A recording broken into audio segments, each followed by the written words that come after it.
It's a long scripture, but I'm going to make it a little bit short this morning. I'm not going to be elongating it. I'm going to make it a little short. I'll be briefing, I'll be summarizing some few scriptures, and I'll be giving references from few scriptures that I will ask you to just to write down, and then just say what the Bible says there.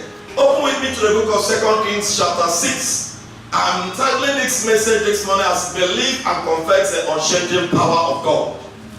Believe and confess the unchanging power of God. Hallelujah. Amen. Believe and confess the unchanging power of God. For those of us that are writing, believe and confess the unchanging power of God. And I want us to know that this belief and confession is the basis of our Christian faith. It is the foundation of our Christian faith. It is the base where the faith that we profess and we confess comes from. Praise the Lord.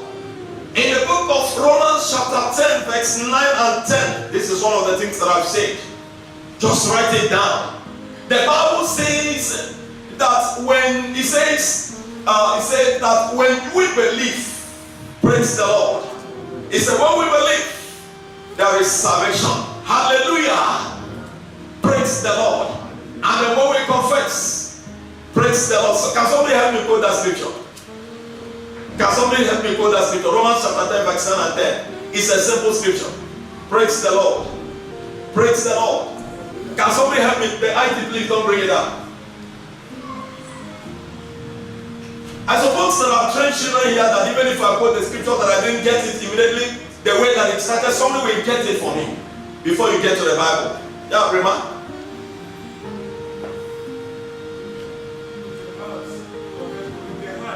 You didn't start it well. You started from X. Yeah, bro, Francis. You didn't start it well.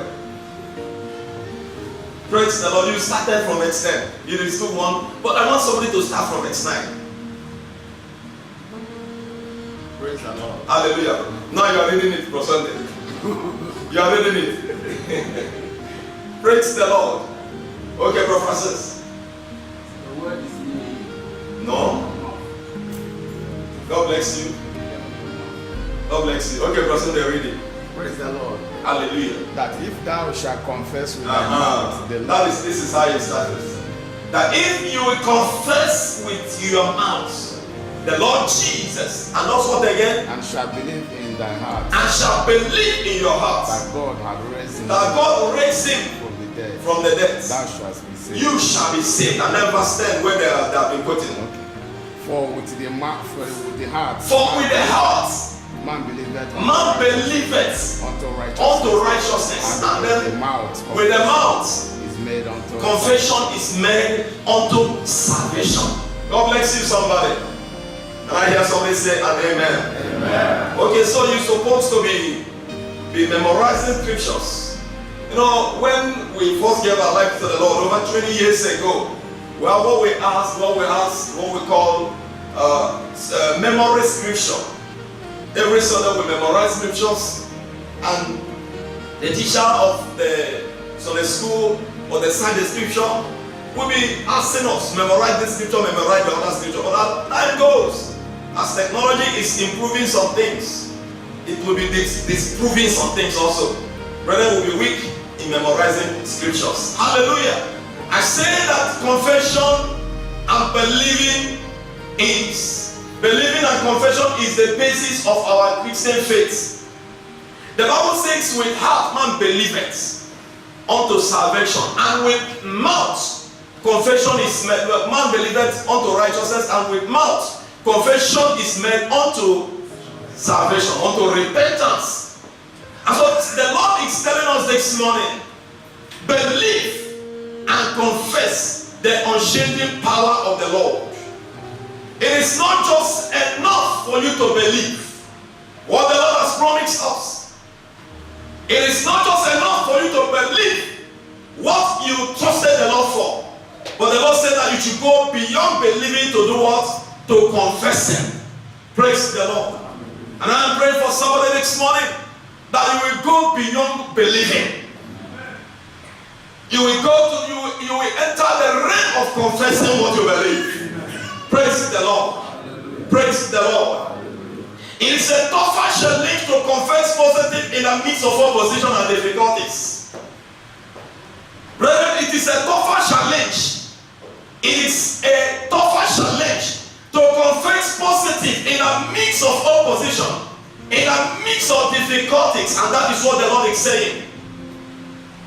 I said to our brethren on Wednesday that the Bible says in the book of 2 Corinthians chapter 5 verse 7 that we are not moved by what we see. So we are not walking by sight, but we walk by what? By faith. It is very easier to say, I believe God. I believe that God is going to cause my miracle to come forth in these remaining 7 days. I believe that God is going to cause my blessings that which are waiting for Him to come forth. I believe that the Lord is able to do all these things. But when there are challenges around, where the circumstances surrounding you is saying opposite to that which you believe, it will be very difficult. It will be more tougher for you to open your mouth and confess opposite of what is happening around you. Praise the Lord. Praise the Lord. And I said to somebody this morning that you will confess in the midst, you confess positive in the midst of opposition. Amen. You will confess positive in the midst of challenges. Amen. No matter the level of challenges, no matter the level of opposition, no matter the circumstances that is surrounding you, I pray this morning that you shall confess positive. Amen. In the mighty name of Jesus Christ. Amen. If you look closely to this title, you will get 3 words that stands out. You will get 3 words that stands out. What is the 3 words? What are the 3 words? First one is believe. Second one is what? Confess. The third one is what? The power of God. Praise the Lord. The power of God. James chapter 1. I'm going to read that. James chapter 1 from verse 6 to 8. James chapter 1 from verse 6 to 8. And then write Romans chapter 4 verse 8, where the Bible says that against hope Abraham believed. Praise the Lord. Against hope, Abraham was almost 100 years. And the Lord brought to fulfillment the 25 years promise that He has made unto him. The Bible says in human nature, it has no power again to give conception to the wife, to cause her to be pregnant. But he believed that because God has spoken, that God will do that which He has spoken. Against hope he believed. And I am praying for somebody this morning that you will believe, and not just believe, you will confess what you believe. And as you confess, the power of God will be real in your life and in your family. In the mighty name of Jesus Christ. Is somebody there you can read very quickly for me before we go to our scripture? Remember, we've never read the text where we're going to be getting a message of today from. James chapter 1, verse 6, 7, and 8. Quickly. Unbelief. I said 3 words that jumps out, that looks very, very clear in this attempt. I want us to look at it before we look at 3 characters in our text. Hallelujah. But when you pray, you must believe and not doubt at all. When you pray, you must believe and not doubt at all. Whoever doubts is like a wave in the sea. Whoever doubts is like a wind. A wave in the sea that is driven. A wave in the sea that is driven and blown about by the That wind. is driven and blown about. People like that People like that are able to make up their minds are unable to make up their minds. and undecided in all They are undecided in what they do. must not think that They must not think that they will receive anything from the Lord. God bless you, my dear. Thank you. Praise the Lord. Hallelujah. Praise the Lord. Hallelujah. Praise the Lord. Hallelujah. The Bible says that you must do what? If you ask, you must ask and believe. If you ask and you not believe what you ask for, that is just wasting of time. What King James says, but let him that asks, let him ask in faith, not wavering. For he or she that wavereth is like a wave of the sea, with the wind, driven with the winds and tossed. For let not that man, let not that woman think that he or she should receive anything from anything of the Lord. A double-minded man, a double-minded woman is unstable in all his ways, in all her ways. You must believe. You must believe. Praise the Lord. Hallelujah. Praise the Lord. Hallelujah. Believe in that unchanging power of the Lord. Believe that the power of the Lord cannot change. And when you believe, you will go beyond believing to confession. Praise the Lord. Hallelujah. Your body is speaking opposite of what the promise of the Lord is saying. The finances in your account is showing red, opposite to that which the Lord is telling you. Your business response is saying opposite to that which the Lord is saying to you in a dream. Opening your eyes to see, promising you. It is not just to believe, it is for you to say, I confess it. The Bible says that I can do all things through Christ that strengthened me. Praise the Lord. Hallelujah. Praise the Lord. Hallelujah. Though what I am seeing around me is not supporting the promise of God in my life and in my family, I believe that I am not walking by sight, but I am walking by faith. Though what I am seeing around the church is not supporting to the promise that the Lord is making to me concerning this church, but I'm not moved with what I am saying. I am moved with what I believe in, and I confess that I believe. That in Goshen Christian Center, signs and wonders will be the order of the day. Amen. That in Goshen Christian Center, I confess that testimonies will be the order of the day. Amen. I confess that in this church will come out men and women that will be a controller of power, controller of mind. I believe it. And I confess it. Hallelujah. In confession, I said that confession goes beyond believing. And it is tougher. It is a tougher level of faith. It is a tougher level of faith. Because I've seen some brethren that believe, but when situations look tough, they will begin to confess negative. They believe they pray prayer, but when situation looks tough, they will open their mouths and begin to talk negative. And remember, I've said to us often at times that we feed devil with what you confess. Devil doesn't know what is in your heart. It is only when you confess negative that the devil goes with that negativity and works. Praise the Lord. Hallelujah. But I'm praying for somebody here this morning. No matter the surrounding challenges, no matter the surrounding circumstances, you will not allow what you are facing or what that is facing you turn your confession to be a negative confession. The children of Israel, the Lord asked Moses to send 12 spies to spy the promised land, to know how the land that he has promised them looks like.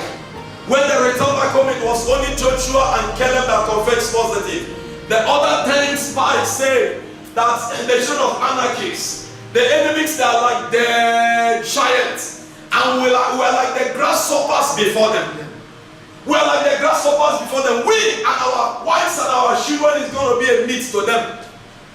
They're going to consume us. We're going to be a meat. He said, Moses, why not build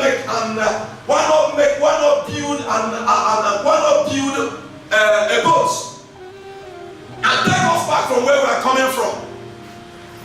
And the Lord said to Moses, I am going to do it to them as they confess. Power of negative or positive confession.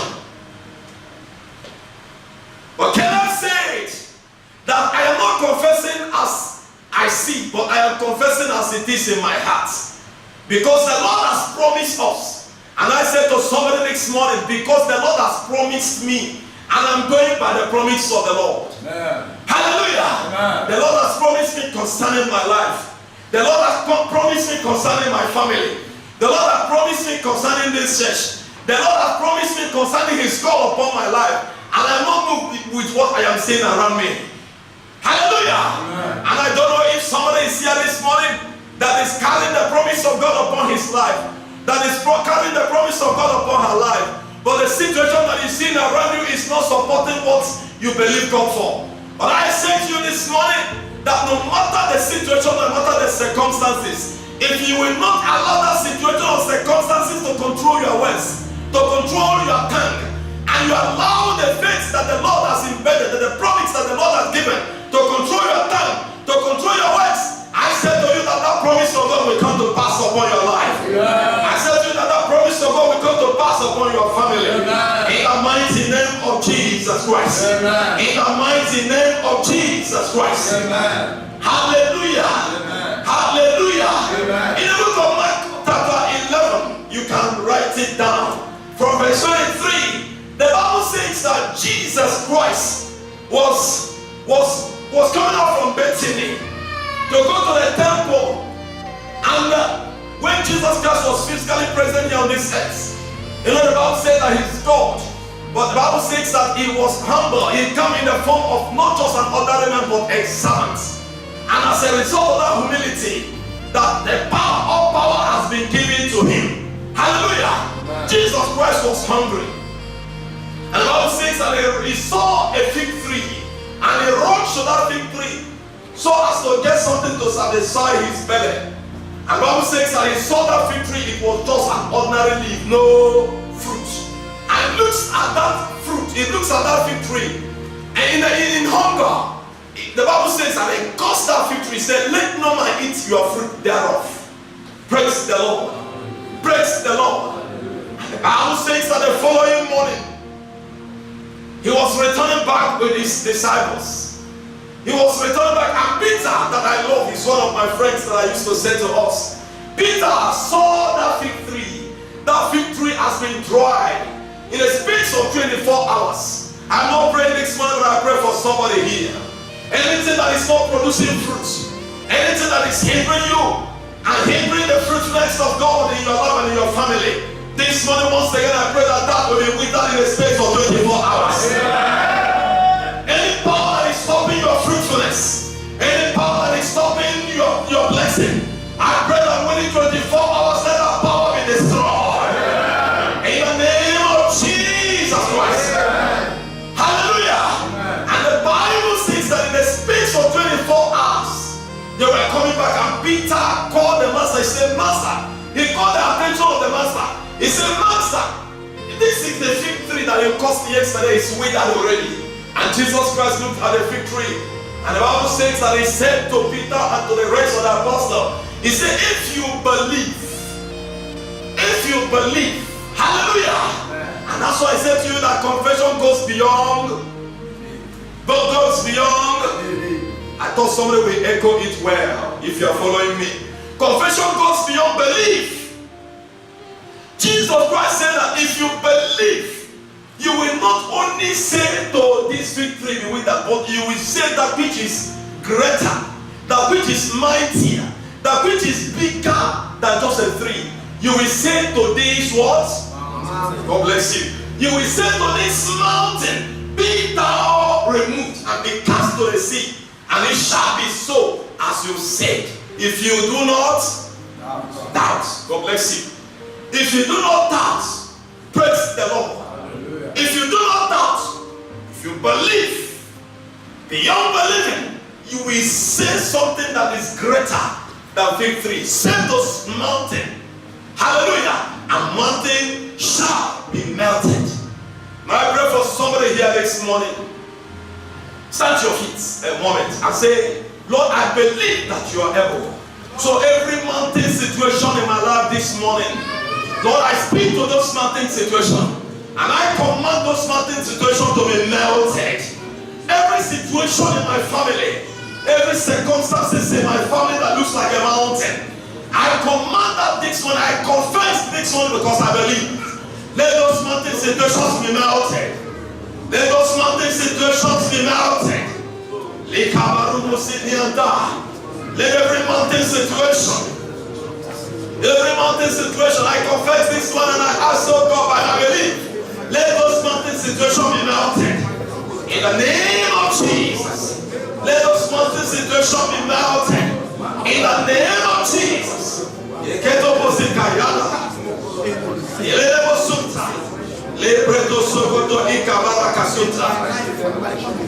melted. In the name of Jesus.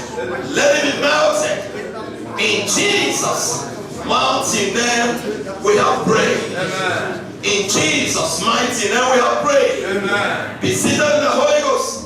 And the third world that looks very clear from our title this morning is the power of God. The unchanging power of God. And I must read this in the book of Isaiah chapter 40. I read from verse 25. The unchanging power of God. And it's a thought that looks very clear. He said, to whom then will you liken me? Or to whom shall I be equal? Says the Holy One. Lift up your eyes on high and see who has created these things. Who brings out their hosts by number. He calls them all by name. By the greatness of his might and the strength of his power, not one is missing. Why do you say, O Jacob, and speak, O Israel, my way is hidden from the Lord, and my just claim is passed over by my God. Have you not known? Have you not heard the everlasting God, the Lord, the creator of the ends of the earth, neither faints nor is weary. His understanding is unsearchable. He gives power to the weak, and to those who have no might, he increases strength. Brethren, the power of God cannot change.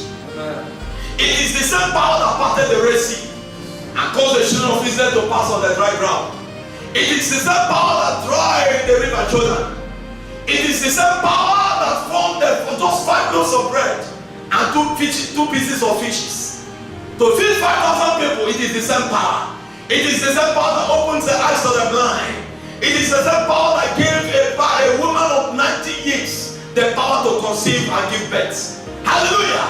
It is the same power that makes a virgin that knows no man to conceive and become a mother of a child. It is the same power that turns and makes impossibility to become possible. That is the same power that I'm talking to you about. Hallelujah! Amen. Believe that power, confess that power, and it shall be real in your life. Amen. It shall be real in your family. Amen. It shall be real in this church. Amen. No matter the situation in this nation, I believe it. Hallelujah! Amen. No matter the situation and challenge in my family, I believe it. And I am convinced that it will work for me. Amen. And I am convinced that it will work for you. Amen. In the mighty name of Jesus Christ. Amen. In the mighty name of Jesus Christ. Amen. In the mighty name of Jesus Christ. Amen. And let's go to our text. 2 Kings chapter 6. We're going to be reading just few verses there and then discuss few things. And then we come to the conclusion. Hallelujah. Amen. How I pray that the Lord will help me. That's why I'm a little bit fast. But I'm not going to postpone this message. Praise the Lord. Hallelujah. I'm not going to make it a B. If you're there, please help me to read very quickly from verse 25 to verse 30. And then chapter 7 from verse 1 to verse 4. Help me read quickly.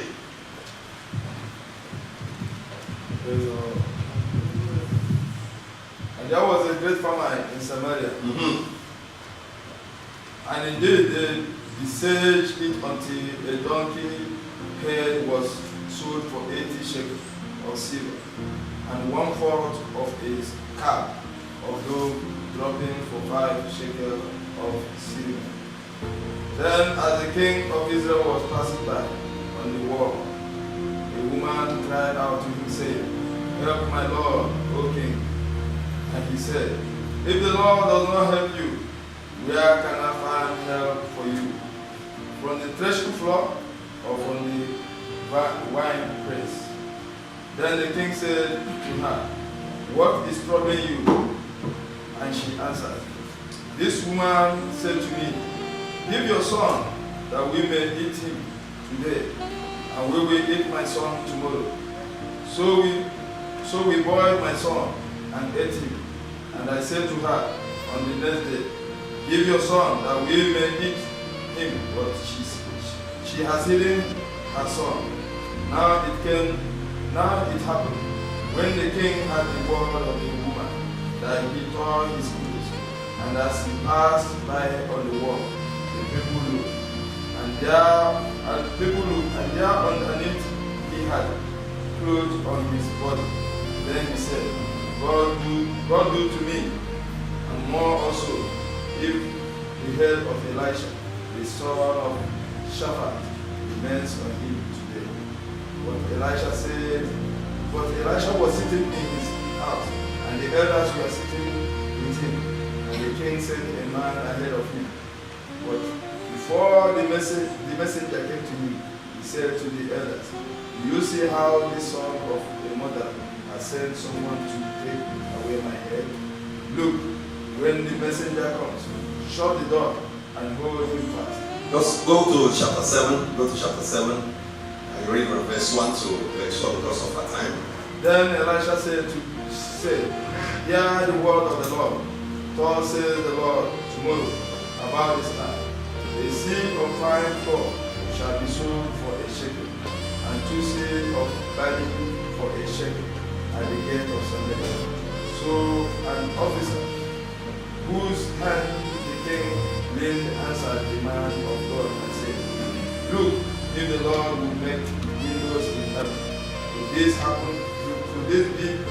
And he said, In fact, you shall see it with your eyes. You shall see it with your eyes, but you shall not eat of it. Praise the Lord. Hallelujah. God bless you, my dear. Praise the Lord. Praise the Lord. I believe this is a familiar scripture to every one of us. As long as you read the Bible, today is not the first day that you are hearing this scripture. But it is a surprising scripture at any moment that someone reads it. Praise the Lord. It still sounds surprising. It still sounds surprising at any moment, at any time that you read this passage of the Bible. Praise the Lord. Hallelujah. To me, even as I read it, every time that I read this Bible, every time I read this passage, I got a new inspiration.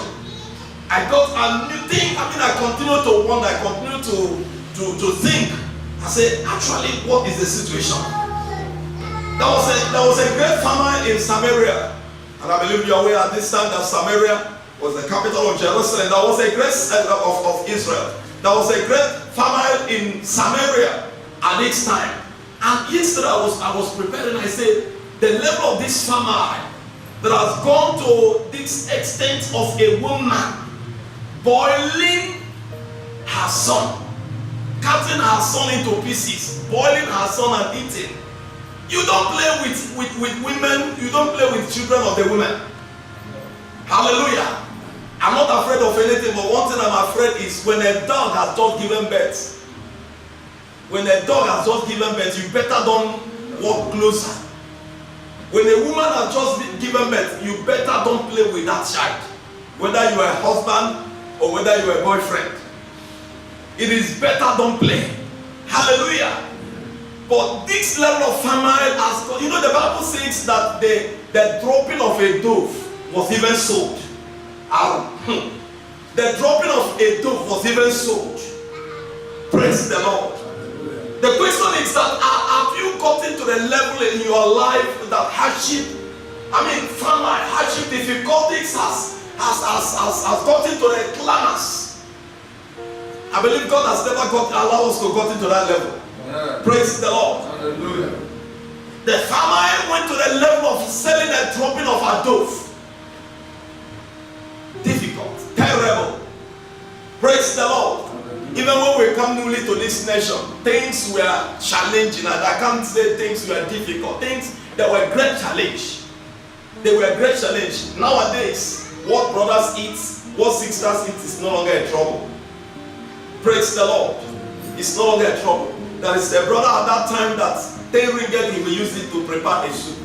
Even the soup that he prepared is even more nourishing than some things that some of us eat today and think that we are prospered, we are rich. You know, some of us will think that when you eat a bowl of soup that you have 10 meats inside that you are rich. Praise the Lord. You don't know that you are killing your system. Praise the Lord. But this brother will buy what we call lady's finger. I wonder why that one is called lady's finger. It's lady's finger. Lady's finger okra. And buy vegetable. Buy fish. With 10 ringgit he will prepare a soup. Praise the Lord. And buy sushi also, my dear. He will prepare a soup. And that soup will be very nourishing. 10 ringgit. That soup, vegetable, okra, lady's finger, you have green soup. You know, it's very, very nourishing. But now you have 10 meats in your soup, in your plate of soup, and you say, yes, I am blessed, I am rich. Brother, you are not rich. You are killing yourself. That okra of 10 ringgit and vegetable is more, and fish is more nourishing. Praise the Lord. Hallelujah. Praise the Lord. Hallelujah. It's not what I'm preaching this morning, but I don't know why I mentioned it. It is better you eat a good food. Eat a good food. Eat a healthy food. Praise the Lord. Hallelujah. And when you eat plenty of meat, eat plenty of sushi, when we see you tomorrow, your stomach will be as big as anything. And you think you are rich. You know, it is before that we use big stomach to equate those that have big money. In Africa, if you are big man, if you see big man, you see big stomach, he will carry stomach like you can say this is a big man. So this is a suffering. This is suffering. Hallelujah! Yeah. Praise the Lord. Hallelujah. The farmer went to the level of this woman becoming, I don't know whether science did not say that human being is among the species of carnivorous animal. No, not at all. But this woman become a carnivore. To eat the child. But I'm praying for you, somebody this morning, that the Lord will never allow hardship, difficulties to corner your mind of going to do that which is abomination.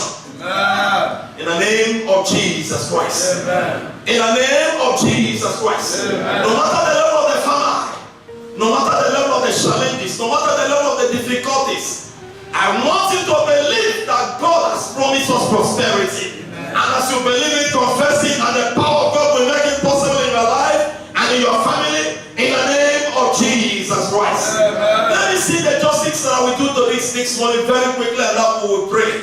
I'm going to be looking at the 3 characters that we see in this text that we have read now.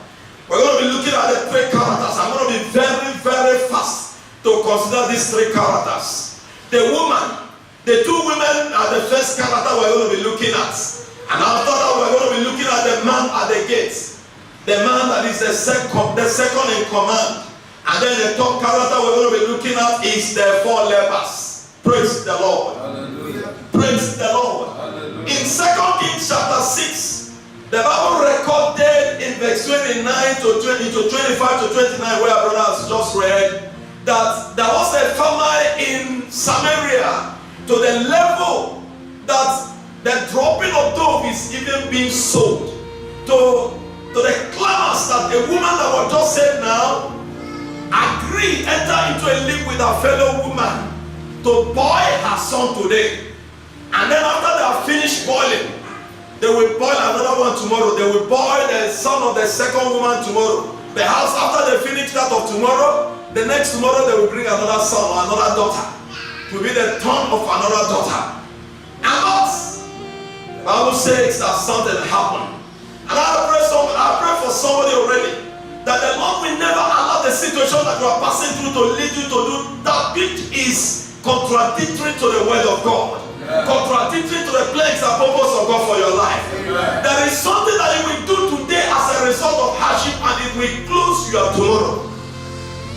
Do you know that? I was talking to us on Wednesday. I was telling our brethren that I have considered as I was coming to the church with my family. We were discussing, and I said to them, I've considered the things that the people of the world are calling enjoyments. And I've come to realize that it is punishment. Maybe as a young boy, you are free, you call it an enjoyment, you are free to go to club. You are free to carry as many women as you like. You are free to drink how many beers that you want to drink. You are free to smoke how many cigarettes that you want to smoke. What is enjoyment? If you think that you are protected to commit immorality, that you have protection, you can protect physical harm. You can protect yourself from physical harm, but you cannot protect yourself from spiritual harm. Praise the Lord. Because any woman or any woman that you slept with, you have exchanged blood spiritually. And so that which is following that woman is, if it's a blessing, it begins to follow you. If it's a curse, it will begin to follow you. So it is a challenge. Praise the Lord. And if you smoke and you think that it is enjoyment, there is after effects. If you drink and you think it's an enjoyment, it's after effects. So anything that you will do as a result of the circumstances that is surrounding you today, think about it. Think of the consequences. Whether it's going to be an abomination that will hinder your destiny for tomorrow. Mommy preached a message on last Sunday that she pregnant for greatness. Hallelujah! Pregnant for greatness. And I've been saying that to us, that it is not just when I come to Malaysia that I begin to open, my eyes begin to open, to see that the Lord has called me to be great. And if you agree that the Lord has called you to be great, you will live a life that will guide that greatness jealously. Praise the Lord. If there is an opportunity that the Lord has given to you, we maximize that opportunity. Never to block that opportunity. Praise the Lord. And I am praying for somebody that situation will never cause you to act abominable things. Amen. To do abominable things. Amen. No matter the family in your life, no matter the family in your family, no matter the family around you, the Lord is able, the power of God is able to turn around those families. In the mighty name of Jesus Christ. Amen. In the book of Genesis chapter 26, the Bible recorded from verse 1, there was a famine in the land. In the land that is not just the famine that was at the time of Abraham. This one has gone beyond the level of Abraham during the time of Isaac. And Isaac wanted to do something that is abominable. Isaac wanted to go to Egypt. Remember, it was Egypt that his father Abraham went to. When God has called him to go to Canaan, he went to Canaan. There was a famine in Canaan, and Abraham went to Egypt. And I say to us that since ever I've given my life to the Lord and read that scripture, I've come to conclusion. The Bible did not tell me, but I've come to conclusion that it was that backsliding state of Abraham that he went to Egypt. That was the time that he picked Hagar from Egypt, and he came back to Canaan, and Hagar become a housemaid. And through Hagar, what is happening to this world today is happening. And so Isaac the son wanted to make the same mistake. In the book of Genesis chapter 26, and the Lord appeared to him and said, please don't go back to Egypt. And I pray for somebody here this morning that you will never do that which is contrary to the plans of God for your tomorrow. Because of your present challenges of today. I said that the Lord has asked me to talk to somebody, and I don't know who that person is this morning. And you are here this morning. The Lord is telling you that no matter the famine, no matter the situation, no matter the circumstances, that if you stand and never to enter into that which is abominable, that which is forbidden, that which is contrary to the call and plans and purpose of God for your greatness and for your destiny, that He will surely visit you by His power. Amen. In the name of Jesus, believe it Amen. Amen. If you read Genesis chapter 26 verse 12, the Bible says that Isaac obeyed the voice of the Lord and he planted in the midst of famine, and the Lord blessed him. And the Bible says that the Lord prospered him. The man continued to grow until he became prosperous. I want to read that scripture. So I think, brethren, you can project it while we continue because of our time. If you read the book of Job chapter 22, verse 29, the Bible says that others will say there is casting down, and you will say what? There is lifting up. In the time of famine, in the time of difficulties, at this time when it looks like every business is having challenge, praise the Lord. Every business, if you're in school business, is having challenge. If you're in papers business, is having challenge. If you are in restaurant business, is having challenge. If you are in fashion business, is having challenge. What is the enemy saying and what is the enemy doing? I've been saying to brethren, what the enemy is doing is he wants, if you don't understand his wise, if you don't understand his deception, he wants to corner your mind to what I am doing is no longer working. I want to do that which is evil. Before you know it, they will lead you to looking for shit. You will be looking for shit that you will eat. Before you know it, you will do whatever you can do to get money by honest. Whatever the tomorrow is, let it be. Praise the Lord. That is what the enemy is doing. And what do we do at this time? What we're supposed to do as Christians and as believers at this time is we stand firm. The Bible says, doing all that you want to do what? Stand. You stand. Believe that it is well with my soul. Believe that it is well with my family. As you stand and confess, the Lord will sustain you in the midst of famine. The Lord will take care of you in the midst of difficulties. The Lord will take care of you in the midst of challenges. And the Bible says that in verse 12, God bless you, my dear, verse 12. Okay, are you not there? Genesis 26, verse 12. In verse 12, Isaac, he made up his mind. Isaac sowed in that land, in the same land that he wanted to run away from. Isaac sowed in that land and received in the same year. I prophesy unto somebody this morning that before the end of this year, this same year, you shall have your testimony. I am not moved by what I see. Brethren, you've been hearing from me, the leaders that are close to me, the brethren that are close to me, they know it. I am not moved. It's not that I don't have challenge. I am not moved by what I see. I am not moved by what I hear. What moves me is that I serve God. And I know God will sustain me in the midst of famine. God will take care of me in the midst of challenges. Amen. That is what I know. Many of us have been following me and you'll be knowing my testimonies.